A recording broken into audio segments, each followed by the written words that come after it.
Hello friends. तो अब हम देखते हैं क्लास 9 का एंट्रेंस पेपर जो कि हमारा 2022 का सेशन है। अब तक हम जो है क्वेश्चन नंबर 15 तक देख चुके हैं। अब हम देखते हैं क्वेश्चन नंबर 16 और इसको भी सॉल्व करते हैं। और इस सेशन में हम क्वेश्चन नंबर 16 टू 20 तक ही रखेंगे। ठीक है, तो देखिए क्या है question number 16। The value of 6 inverse minus 8 inverse is, यानी कि हमसे क्या पूछ रहा है, वैल्यू पूछ रहा है 6 इनवर्स और 8 इनवर्स की कितनी होगी। -1/2 होगी, -2 होगी, 1/24 होगी या 24 इनवर्स होगी। देखिए निकालते हैं इसका आंसर। गिवन दैट हमें क्या दिया हुआ है कि वैल्यू पूछ रहा है हमसे ये 6 inverse minus 8 inverse is what. देखिए 6 इनवर्स को हम किस फॉर्म में लिख सकते हैं, 1/6 कर सकता हूं मैं, ठीक है, माइनस 1/8 यानी कि 8 इनवर्स को 1/8 लिख सकता हूं। अब क्या करेंगे, इसका एलसीएम ले लेते हैं। 8 × 48, 6 × 8 48, 8 एकम 8 माइनस 8 × 48, 6 एकम 6, तो कितना हो गया हमारे पास 2/48। 2/48, तो इसको हम क्या करेंगे, कट करेंगे तो कितना आ जाएगा ये 1/24। अब देखिए यहाँ पे 1/ कितना आ गया हमारे पास 24। बच्चे क्या गलती करते हैं मैं आपको यहाँ पे बताता हूँ। बच्चे करके आ जाते हैं option number C correct, but ये रॉन्ग हो जाता है। क्यों? क्योंकि क्वेश्चन आप ध्यान से देखिए, हमें इनवर्स की फॉर्म में दिया हुआ है, नॉट 1/6 माइनस 1/8 की फॉर्म में नहीं दिया हुआ है। ये हमने इसको एज इट इज लिखा है, इसका मतलब ही ये होता है। आंसर हालांकि 1/24 इसके रिगार्डिंग होगा, बट क्वेश्चन के रिगार्डिंग जो होगा हमारा आंसर क्या होगा, 24 इनवर्स हमारा करेक्ट ऑप्शन हो जाएगा। मतलब कि ऑप्शन नंबर डी क्या हो जाएगा, ऑप्शन नंबर डी हमारा आंसर हो जाएगा। ये छोटी छोटी चीजें आपको देखनी होंगी। अब देखते हैं हम लोग क्वेश्चन नंबर 17 इसी सेशन में।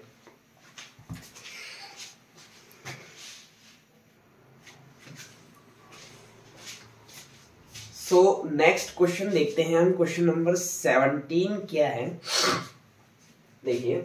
In a hostel of 50 girls, there are food provision for 40 days. If 30 more girls join the hostel, how long will provision last? मतलब कि एक हॉस्टल में 50 गर्ल्स हैं, उनके लिए फूड प्रोविजंस जो दिया हुआ है 40 दिन का दिया हुआ है, ठीक है। उसके बाद क्या कह रहे हैं कि इफ 30 मोर गर्ल्स ज्वाइन हो जाती हैं द हॉस्टल के अंदर, how long will provision last, यानी कि कितना जो है लास्ट प्रोविजन हुआ जब 30 गर्ल्स ऐड हुई। तो देखिए ऑप्शन ए क्या है 26 day, option B 20 days, option C 25 days, ये option D none of these. तो देखिए इसका आंसर निकालते हैं।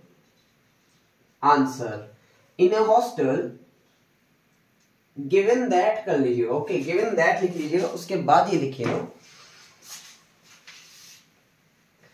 गिवन दैट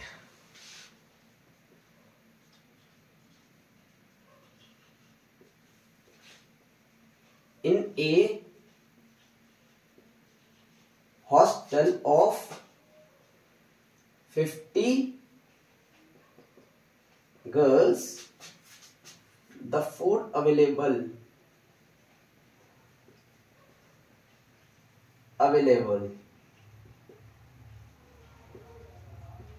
कितना है फूड अवेलेबल, 40 दिन के लिए है, ठीक है, 40 days for 1 girl. The food provision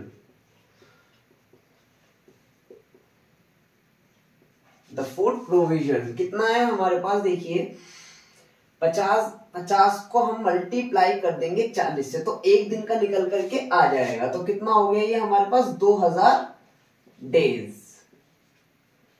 now अब हमें क्या निकालना है, अब निकालना है 480 गर्ल्स के लिए। क्यों, 50 तो हमारे पास थी, फिर 30 मोर गर्ल्स वहां पे ऐड हो गई, तो कितना हो गया 480 गर्ल्स,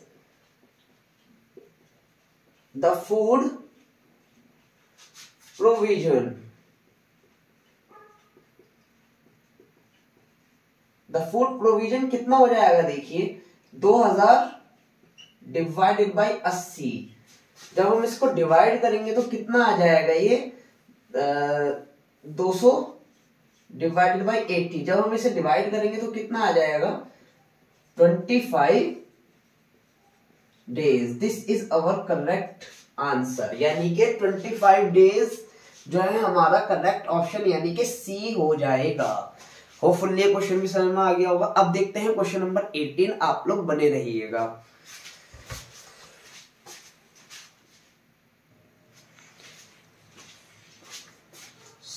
मैंने यहाँ पे 2 क्वेश्चन लिए हैं, तो दोनों क्वेश्चन को डील करते हैं, उसके बाद हमारा इसके बाद लास्ट क्वेश्चन रह जाएगा। देखते हैं क्वेश्चन नंबर अब 18 क्या है। Factor of x y minus p q plus q y minus p x is, यानी कि इसके फैक्टर हमें निकालने हैं, फैक्टराइजेशन करना है इसका। क्या होगा, option A, option B, option C या ऑप्शन डी। तो देखिए निकालते हैं इसका आंसर। given that हमें क्या दिया हुआ है, x y minus p q plus q y, उसके बाद माइनस पी एक्स। तो रीअरेंज करके लिखें इसको अगर हम, क्योंकि जो हमारे पास x की जो टर्म है उसको एक साथ लिख लेते हैं। रीअरेंजिंग द टर्म,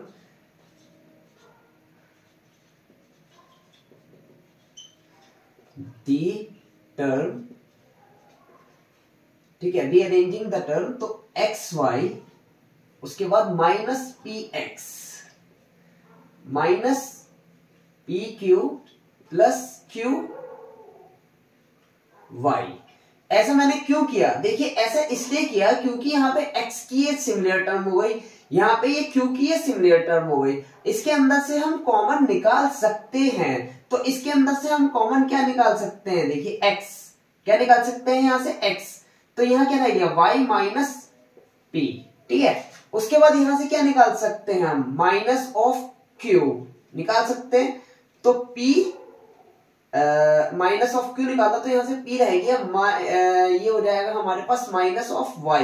तो ये एक साथ देखिए हमारे पास ये दोनों टर्म एक जैसी आनी चाहिए, ठीक है। हम प्लस निकाल लेते हैं, यहाँ पे प्लस हो गया और ये माइनस हो गया, ठीक है। अब देखिए x y minus of p plus q है ना, y माइनस p, ये दोनों आपस में क्या हो गए, देखिए ये दोनों ये और ये सिमिलर हो गई, इसीलिए हम एक साथ इसको लिख सकते हैं। तो x plus Q y minus p, तो ये हमारा इसका आंसर हो जाएगा। तो x plus Q and y minus p, तो हमारा ऑप्शन नंबर बी इसका करेक्ट हो जाएगा। मैंने इधर उधर लिख दिया, but y minus P and x plus Q, देखिए y minus P and x plus Q, आप इसको इस तरीके से भी लिख सकते हो और इस तरीके से भी लिख सकते हो, दोनों तरीके सही हैं।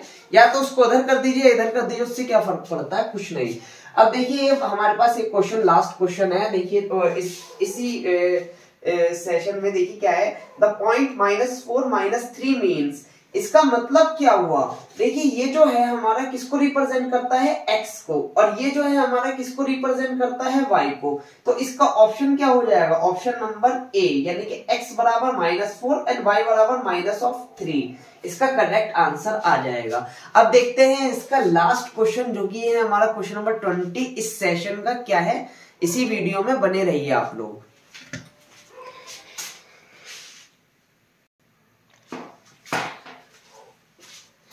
देखिए दोस्तों, अब ये हमारा लास्ट क्वेश्चन है जो कि है हमारा question number 20।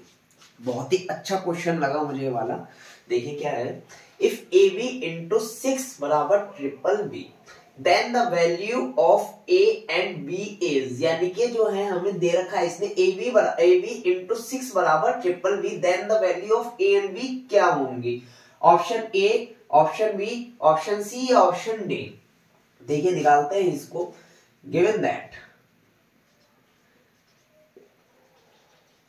given that AB into 6 बराबर ट्रिपल बी। तो इसको अगर हम लिखना चाहें तो कैसे लिख सकते हैं, देखिए a b into 6 divided by, इसका मतलब यही तो हुआ, इसका अगर मतलब देखें तो यही हुआ। अब देखिए 4, फर्स्ट केस देख लेते हैं, 4 बी बराबर 0, अगर हम बी पुट कर दे 0, बी पुट कर दे 0, तो देखिए क्या आ जाएगा, ये ए 0 इंटू 6 क्या आ जाएगा 0, this is not possible, not possible, ये क्या होगा हमारा पॉसिबल, नॉट पॉसिबल। तो ये ऑप्शन हो गया गलत, यानी कि बी को हम 0 पुट कर रहे हैं तो ये ऑप्शन गलत हो गया। अब देखिए सेकंड, 4 बी बराबर 2 अगर पुट कर दे, बी अगर हम पुट कर दे 2 के इक्वल, तो देखिए ए 2 इंटू में 6 डिवाइडेड बाई क्या आना चाहिए, ट्रिपल 2 आना चाहिए। अब देखिए इसको अगर हम देखें तो इसको कैसे लिख सकते हैं, देखिए A2 इंटू 6 बराबर ट्रिपल 2, तो A2 कितना आ जाएगा, देखिए ट्रिपल 2 डिवाइडेड बाई 6, तो A2 की वैल्यू क्या आ जाएगी 37, ये भी पॉसिबल नहीं है, नॉट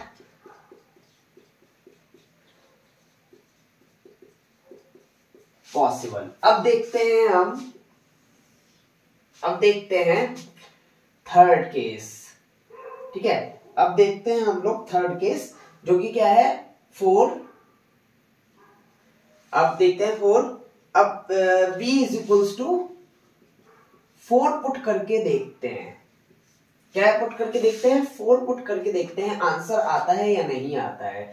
तो अगर हम इसी फॉर्मेट से देखें तो A4 इंटू 6 कितना आ गया, ओ सॉरी ट्रिपल 4 आएगा यहाँ पे, क्योंकि हमने बी पुट किया है तो ट्रिपल 4। अब देखिए यहाँ पे इसको कैसे निकालेंगे, यहां से निकालते हैं, A4 इंटू में 6 बराबर ट्रिपल 4, तो A4 कितना आ जाएगा यहाँ पे डिवाइडेड बाई 6, जब हम इसको डिवाइड करेंगे तो कितना आ जाएगा, A4 बराबर 74, ये पॉसिबल है, ये पॉसिबल होगा, ये पॉसिबल होगा।